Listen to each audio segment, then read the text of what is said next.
Hey everybody, Coach Wharton here with OnlineBikeCoach.com, and in today's OBC Daily Ditty, I want to cover a workout that I did, I think on Christmas Day, in which I used all of the equipment that I've got, but I specifically want to talk more about this saturated muscle oxygen and what fun it really is to get the information out of it. We'll start by taking a look. This was actually a 30-minute ramp protocol followed by 30 minutes at a 0% slope. And the reason I did that was twofold. One, I wanted to really tax my system a little bit and see what my VO2 max was reading. So I started at 30% of estimated threshold, and I ended at 110% over the course of that 30 minutes, held a very steady cadence, got it all done, and then I immediately went into a 0% slope, and I started to once again use that Fat Maxer software to really try and pinball my DFA Alpha 1 between a 0.75 on the bottom and a 1.00 up top. So this is what it looked like. The red line is heart rate. The purple line is that Dr. Skiba exponentially weighted moving average, which I love so much. And the blue line is the Smo2 data coming off of my right lateralis.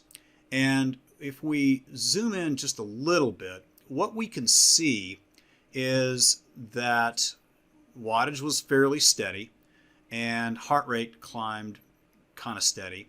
But right about, there's minute 22, and my right quad is showing 46% saturation. And if we go out to about 26:40, 26:36, SMO2 starts to take physical decline. And what I'm excited about with that is, first of all, take a look. Here we are. I'm not working very hard, I'm not working very hard, I'm not working very hard, I'm not working very hard. The saturated muscle oxygen continues to actually rise, and right there at about 163 beats, it kind of reaches its peak. That's about 48.6% on the saturated muscle oxygen, and then it starts to slowly go down. Well, guess what? 163 beats, right around there, 188 watts on the exponentially weighted moving average. Using other means, that has been roughly, heart rate wise, where my threshold has, my first deflection point has usually occurred at the highest, 163, 165, something like that. Now, what's also interesting is this. On the second half over here, once again, look at the heart rate, okay? It goes at 164, it's down to 154, it's at 158, it goes down to 149, it goes back up to 160, it goes back down to 149, and when we look at the wattage, there's that metabolic average again.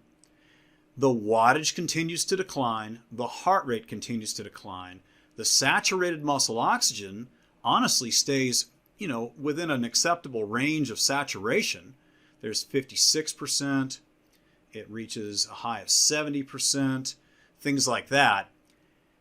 And when I look at the data coming off of Runalyze and the DFA Alpha 1, as I fought to hold that ceiling and floor, wattage declined, heart rate kind of declined, and saturated muscle oxygen stayed right in there.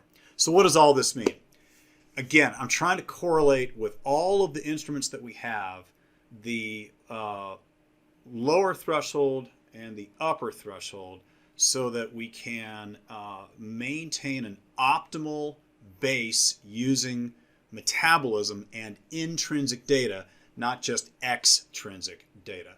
We just can't always rely on the physics of watts to give us the best information that's going on inside our bodies, which is why we're looking at heart rate, we're looking at heart rate variability, we're looking at DFA Alpha 1, which is a variation of heart rate variability, we're looking at saturated muscle oxygen, we're even going to start using breath by breath analysis. And I will get into that. I just don't have a good spreadsheet right now to sort of tease out some of those deflection points. Anyway, that's really about it.